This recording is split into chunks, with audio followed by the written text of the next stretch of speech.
আসসালামু আলাইকুম এভরিওয়ান, সবাই কেমন আছেন? সবার ঈদ কেমন কাটলো? আশা করি সবার ঈদ ভালো কাটলো। আমি মসজিদে যাইতেছি, গাড়িতে বসে দেখতে পাচ্ছেন এখন ড্রাইভিং করতেছে মুসা। যে মুসাকে আমি সৌদি আরব আসার পরে জন্ম নিছে, আমি নিজের হাতে লালিত পালিত করে বড় করছি। মুসার এখন 16+ চলতেছে। আর সামনে আমার কফিল বৈশা রয়েছে, আমি পিছের থেকে ভিডিও করতেছি। তো মসজিদের কাছাকাছি এসে পড়ছি, এটা আমাদের মসজিদ। পাশে ঈদগাহ ছিল, কিন্তু ঈদগাহ যাওয়া হয় নাই, কে গরম বইলা যায় নাই। আমার কফিল আসলে সৌদিরা তো গরম সহ্য করতে পারে না। তো আমার কফিল আর আমি নিজেই যে দুগে যাই, দুজন মিলাই যাই আর কি। কফিল আমাকে ছাড়া বোঝে না, আমিও কফিলকে ছাড়া বুঝি নাই। তো মসজিদে পয়সা গেছি। তো আমরা ছাগল জব করার আগেই কফিলের নাতিরা পাহাম বানাইছিল। পাহামে তো গুস্ত পুরো একটা দেখতে পাচ্ছেন, ওরা সবাই খাওয়া দাওয়া করতেছে, গুস্ত পড়তেছে। তো লাস্টের দিকে একটা কুরবানি বাকি আছে, এখন মোসা দফ মানে পোলাই মানে নিবে, এগুলোই হয়েছে আমার কফিলের নাতি। সব 5টা থেকে 4টা আগে কুরবানি দিয়েছে, লাস্টের একটা আমি একটু ভাগ দিয়ে বিটও করছি আর কি। তো যাই হোক, 3টা বেড়া 2টা ছাগল, আগের ভিডিও তো অবশ্যই আপনারা দেখতে পাচ্ছেন। তো এখন আমাদের কোরবানি লাস্টের দিকে শেষ, 9টার দিকে কোরবানি কাজ শেষ করে ফেলাইছি। 5টা কোরবানি দেওয়ার জন্য এরকম সাওয়াল পাওয়াল 70 জন বৈশা দিছিল। আর এটা হলো সকালবেলা, খুবই একবারে ভোর 4টার দিকে। তো ওরা বলতেছে তুমি তাড়াতাড়ি করে গাওয়া বানায় এখানে রাইখা এডিয়ে আসো, নামাজ পড়তে যাইবা আর কি। তাই তাড়াতাড়ি করে গাওয়া বানায় নামাজ পড়তে যাওয়ার জন্য আমি রেডি হইলাম। তো এখানে ঈদের জন্য বানায় লেখা রাখছে মামা লুলু, ঠিক আছে। তো আমার কফিলের নাম হয়েছে মামা লুলু। তো এরা সৌদিরা মারে অনেক সম্মান করে, অনেক ভালোবাসে, অনেক সালাম দেয়, অনেক কিছু করে, কিন্তু মার সেবা করে না। শুধু মুখেই আমরে গেলবি বলে। মার যত সেবা আছে আমি আছি, ইনশাল্লাহ যতদিন আছি এই মুরব্বীর মহিলাটার সেবা করে আমি বাংলাদেশে যাইতে চাই। আর আমি যেখানে 2008 সালে যে মহিলার কাছে আসছি, এই মহিলাকে আমি নিজের মায়ের মতো করে ইনশাল্লাহ ভালোবাসি। তাই তো আমাদের গোস্ত রান্না শুরু হয়ে যাবে এখন। এত বড় পাতিলে হয়তো 2-3 কেজি গোস্ত ধরাই দিছে। কফিলের মেয়া বলতেছে যে রান্না করো। তো রান্না করার জন্য পুরো খেপসা মাংস সিদ্ধ থেকে শুরু করে মশলাপাতি যা দেওয়ার দরকার সব নিজে দিছে। আসলে নিজের এক হাতে সব ভিডিও করা সম্ভব হয় না, আবার ক্লান্ত হয়ে গেছে। ঈদের পুরা বাড়ি তো পোলাইপান দেখলেন।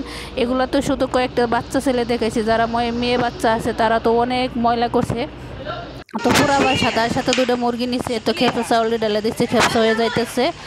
তো কি আর বলবো, সৌদিয়ানদের খেপসা মনে করেন ঈদের দিন নিজেরও খাওয়া লাগে, ওরাও খায়। এত রাত্রের বেলায় গাওয়া খাওয়া শেষে দেখেন কি অবস্থা করে আইনা, মানে একটা করে খালি পাকের ঘরে ঢুকায়। তাই কী করবো, কিছু করার নাই। সম্পূর্ণ কাজ একা সম্পূর্ণ কাজ, মানে এক হাতে করা কতটা কঠিন, এটা যে করে একটা খাদ্দামা বোন বা একটা প্রবাসী বোনই জানে। তো সরিয়াপুরা মানুষ খাদ্দামা বলে, এটা আসলে মুখস্থ হয়ে গেছে আমারও।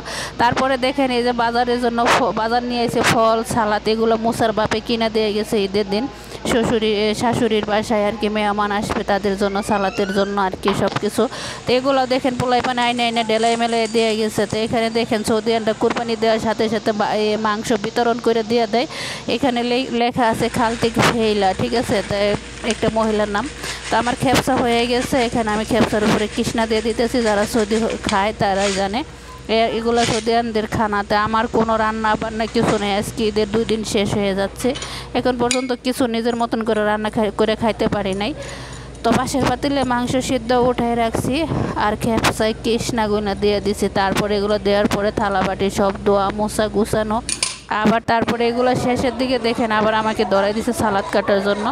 তো আমি সালাদ কাটতেছি, তারপরে আমি সব মুখ বন্ধ করে করতেছি যে এটা তো আমার দেশ না, এটা ওদের দেশ। ওরা আনন্দ উল্লাস করতেছে, আনন্দ উপভোগ করতেছে, ঈদ উপভোগ করতেছে। তো ওদের বোন মা যারা আছে সবাইকে নিয়ে। আর আমি একটু কাজ করি, সমস্যা নেই। কাজ করলে তো মানুষের হাত ক্ষয় যায় না, হয়তো একটু ক্লান্ত হয়ে যায়। যাক সমস্যা নেই, যখন স্কুল খোলা হয়ে যাবে তখন আর এত বেশি কাজ কাম থাকবে না। এখন যেহেতু ওরা আইসে পরের দেশে, আমিও আইসি কাজ করার জন্য। তো আবার অনেকে বলেন তুমি আইসো কাজ করার জন্য, কাজ করবো না কী করবো? তো কাজ করি ভাই, কিন্তু একজন মানুষের উপর এত কিছু চাপাই দেওয়া ঠিক না। তারপরেও আমি বলে থাক সমস্যা নেই, ওরা আনন্দ করুক, আমি কাজ করি। যেহেতু আমি গরিব মানুষ, পরের বাড়ি আইসি কাজ করে খাওয়ার জন্য, কাজ তো করাই লাগবে। কাজ না করলে টাকা পাবো কই? এত হালাল টাকা কামাই করি, তারপরে মানুষ বলে টাকাগুলো কি হালাল না হারাম, যদি হালাল টাকা হয় তাহলে কোরবানি জায়েজ আছে, কোরবানি কবুল করুক। আরে ভাই এগুলো যদি হালাল কাজ না হয় তাহলে এর সাথে তার কি হালাল কাজ আছে দুনিয়াতে আমি বুঝি না। তবে একটা কথা বলি যে আমরা মানে প্রবাসী বোনেরা যে পরিমাণ পরিশ্রম করি, প্রবাসী একটা ভাই কিন্তু এত পরিমাণ পরিশ্রম করেন না। তারপর আপনারা আমাদেরকে নিচু চোখে দেখেন, গালি দিয়ে কথা বলেন, আমরা হালাল টাকা কামাই করি না। হালাল হারাম সব কিছু একমাত্র আল্লাহ ভালো জানে। আল্লাহ যদি গেলে এগুলো বেহালালি টাকা ধরে তাহলে এটাও আল্লাহ ভালো জানে। তারপরেও আমরা কর্ম করে খাইতে আইছি, ইনশাল্লাহ কর্ম করে খাই। তো যে যেখান থেকে আমার ভিডিওগুলো দেখেন অবশ্যই একটা লাইক দিবেন, কমেন্ট করবেন, শেয়ার করবেন, সাথে থাকবেন ইনশাল্লাহ।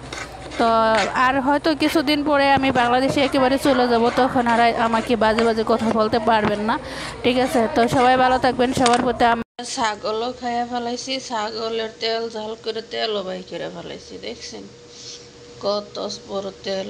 ছাগল খাইলাম, ঈদ খাইলাম, ছাগলের তেল খাইলাম, কত বড় পাতিল হতে এত এসে কাম গেছে বলার বাইরে, হাত পাও তিতা তিতা হয়ে গেছে কাজ করতে করতে।